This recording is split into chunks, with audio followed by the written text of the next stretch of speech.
आज के लेकर आ जाए काफी अच्छी बम्पर वैकेंसी। और ये वैकेंसी आपकी काफी हिडन वैकेंसी है जिसके बारे में बहुत ही कम लोगों को पता होने वाला है। तो अगर आप इस वीडियो को बहुत पहले देख रहे हो तो आप इस वैकेंसी को भर के जल्दी जल्दी इसका एक पार्ट बन सकते हो। ये वैकेंसी निकाली गई आपकी Delhi subordinate service selection board में, जो कि DSSS आपका स्टाफ बोर्ड होने वाला है। ये काफी अच्छी वैकेंसी होगी आपकी। ये गवर्नमेंट ऑफ एनसीटी दिल्ली की तरफ से आती है ये वैकेंसी, और ये वैकेंसी अभी अभी निकाली गई है। इसकी ओपनिंग डेट अगर आप देखोगे तो 18/8/2025 की होने वाली है, और 16/9/2025 को ये वैकेंसी खत्म हो जाएगी। तो आपको इससे पहले 16 सितंबर से पहले इस वैकेंसी को भर देना होगा और इसका एक पार्ट बन जाना होगा। और इस वैकेंसी के बारे में अगर मैं कुछ स्पेसिफिक बात बताऊं और ये बताऊं कि ये वैकेंसी क्या क्या इंपॉर्टेंट पॉइंट होने वाला है, तो उसके लिए आपको इस वीडियो को पूरा लास्ट तक देखना होगा। तो वीडियो को लास्ट तक जरूर देखिएगा, कुछ ऐसे इंपॉर्टेंट पॉइंट है जो मैं आपको इस वीडियो में बताना चाहता हूँ। बट आगे बढ़ने से पहले और इस वीडियो के बारे में बात करने से पहले हेलो वेलकम और स्वागत है आप सबका मेरे एक नई वीडियो में, जिसमें लेकर आया हूं काफी अच्छी गवर्नमेंट जॉब वैकेंसी आप सब लॉयर्स के लिए।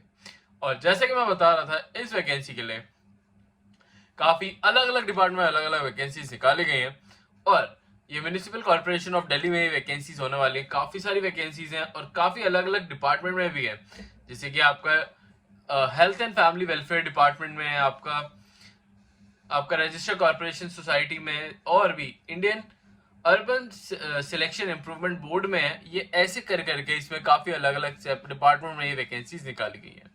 पर ये सारी वैकेंसीज लॉयर के लिए नहीं है। जो भी लॉ की वैकेंसीज हम उसको कवर करेंगे अब जहाँ पे, क्योंकि यहाँ पर सिर्फ और सिर्फ हम लॉ की वैकेंसीज कवर करते हैं। पर अगर आप चाहो तो अपने फ्रेंड्स और फैमिलीज को भी इन वैकेंसीज के बारे में सजेस्ट कर सकते हो, सो दैट वो इन वैकेंसीज को भर के इनका एक पार्ट बन पाए। जैसे कि आप यहाँ पे देखोगे, इसमें काफी अलग अलग डिपार्टमेंट में वैकेंसी है, जैसे कि प्रोग्रामर, और आपकी टीचर रिलेटेड भी वैकेंसीज हैं, आपकी असिस्टेंट कन्विशन असिस्टेंट रिलेटेड भी वैकेंसीज हैं, जिसमें एक 12th पास स्टूडेंट भी इन वैकेंसीज को भर सकता है। तो अगर आप चाहो तो ये भी वैकेंसीज आप चेकआउट कर सकते हो, किसी भी अपने फ्रेंड्स या फैमिलीज को बता सकते हो, सो दैट वो भी इन वैकेंसीज को भर के इनका एक पार्ट बन पाए। चीफ अकाउंटेंट आप देखोगे यहाँ पे, और भी काफी अलग अलग, जैसे कि आपकी केयर टेकर की वैकेंसी है, केयर टेकर की वैकेंसी भी इसमें निकाल रखी है, फॉरेस्ट गार्ड की वैकेंसी निकाल रखी है आपकी। ऐसे ही करके इन्होंने काफी सारी वैकेंसीज निकाली है। म्यूजिक टीचर तक की वैकेंसी है इसमें। तो जो भी कैंडिडेट इन वैकेंसीज के लिए थोड़े से भी इंटरेस्टेड है वो इन्हें जरूर भरना। पर अगर हम लॉ की बात करें, क्योंकि स्पेसिफिक लॉ की डिग्री के बारे में यहाँ पर बात करते हैं, तो लॉ की डिग्री के लिए यहाँ पर आपको देखोगे कि आपके इंस्पेक्टिंग ऑफिसर की वैकेंसी निकाली गई है। इंस्पेक्टिंग ऑफिसर लेबर डिपार्टमेंट में ही वैकेंसी होने वाली है। तो जो भी कैंडिडेट इस वैकेंसी के लिए थोड़े से भी इंटरेस्टेड है वो इस वैकेंसी को जरूर भरना। इसमें इन टोटल 16 वैकेंसीज या 16 पोस्ट निकाली गई हैं, जिसमें अनरिजर्व के लिए 7 पोस्ट हैं, ओबीसी कैंडिडेट के लिए 4 पोस्ट हैं, एससी कैंडिडेट के लिए 2, एसटी कैंडिडेट के लिए 1, ईडब्ल्यूएस कैंडिडेट के लिए 2 वैकेंसीज निकाली गई हैं। और ये सारी वैकेंसीज आप भर के इनका एक पार्ट बन पाओगे। इसकी एजुकेशन क्वालिफिकेशन के बारे में भी बात कर लेते हैं कि इसकी एजुकेशन क्वालिफिकेशन क्या होने वाली है। और मैं आपको एक प्लस पॉइंट बता दूं कि ये वैकेंसी सिर्फ और सिर्फ फ्रेशर्स के लिए है। तो जो भी फ्रेशर्स हैं वो इस वैकेंसी को भर के इसका एक पार्ट बन सकते हैं, क्योंकि इसमें कोई भी आपको एक्सपीरियंस नहीं मांगा गया। तो इसके बारे में हम बात कर लेते हैं। अगर आप देखोगे तो इन्होंने साफ साफ लिखा है, पहले तो बैचलर डिग्री ऑफ लॉ अगर आपके पास है विद रिकॉग्नाइज्ड यूनिवर्सिटी, तो आप इस वैकेंसी के लिए बिल्कुल अप्लाई कर सकते हो।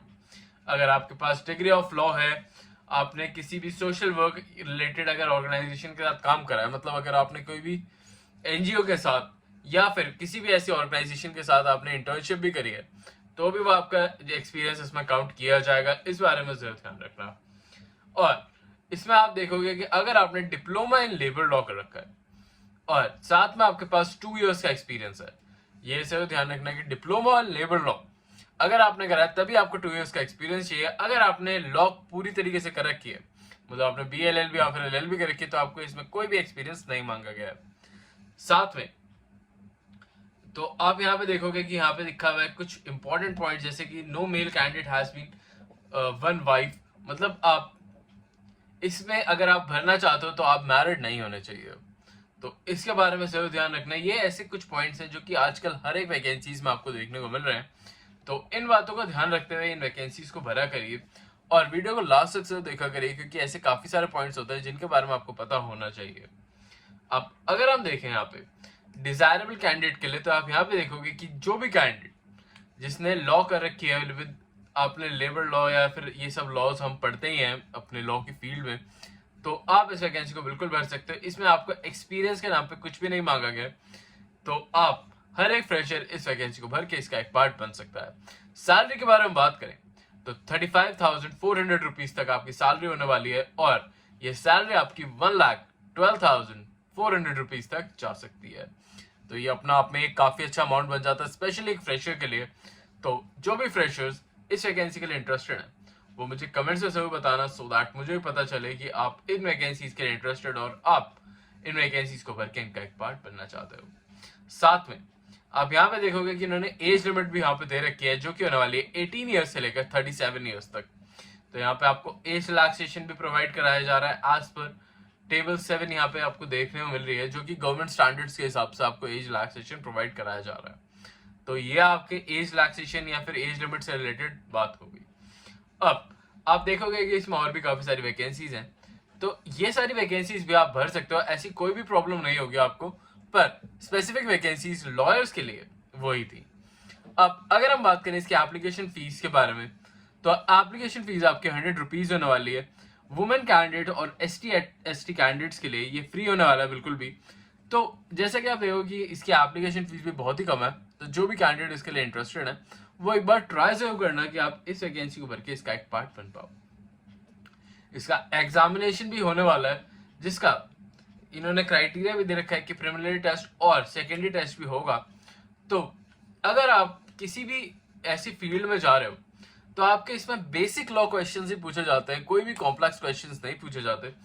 तो जो भी कैंडिडेट इस वैकेंसी को भरेंगे, अगर वो इसके बारे में स्पेसिफिक सिलेबस चाहते हैं तो मुझे कमेंट में बता देना या फिर मुझे इंस्टाग्राम पे डीएम कर देना, सो दैट मैं आपको वहां पे जो भी सिलेबस के लिए मैंने एक पूरी पीडीएफ बना रखी है मैं वो आपको सेंड कर दूंगा, सो दैट आपको कोई प्रॉब्लम ना हो और आप इन वैकेंसीज को भर के इनका एक पार्ट बन पाए। अब आप यहाँ पे देखोगे कि यहाँ पे कैटेगरी वाइज उन्होंने डिवाइड कर रखा है कि मिनिमम क्वालिफिकेशन मार्क्स क्या होने चाहिए। तो जनरल और ईडब्ल्यूएस कैंडिडेट्स के लिए आपके 40% मार्क्स होना जरूरी है, ओबीसी कैंडिडेट के लिए 35 और SC ST candidate PWD candidate के लिए 30 मार्क्स आपका होना जरूरी है, तभी आप इन वैकेंसीज का पार्ट बन पाओगे। इसमें और भी काफी सारी डिटेल्स जैसे कि आपको एज रिलैक्सेशन से रिलेटेड डिटेल यहाँ पे देखने को मिल रही है, और आई होप आपको अब इनके सारे पॉइंट्स अच्छे से क्लियर आउट हो गए। अब आप इस वैकेंसी को कैसे भरोगे उसके बारे में बात कर लेते हैं। तो आपको बस इस वैकेंसी को भरने के लिए इनकी ऑफिशियल वेबसाइट पे जाना होगा, जो कि आपको इनकी ऑफिशियल वेबसाइट जैसे कि आप देख रहे हो यहाँ पे आपको फर्स्ट पेज पे यहाँ पे देखने को मिल जाएगी http.dssb.delhi.gov.in पे। वहां पर जाके आप इस वैकेंसी को डायरेक्टली भर सकते हो, और अगर कोई प्रॉब्लम आती है तो मुझे कमेंट से पूछ सकते हो। आई होप आपको आज की वैकेंसी अच्छी लगी हो। अच्छी लगे तो चैनल को लाइक और सब्सक्राइब बिल्कुल कर लेना। मैं मिलता हूँ कल आपसे फिर से एक नई जॉब, नई वैकेंसी, नई अपॉर्चुनिटी के साथ। तब तक के लिए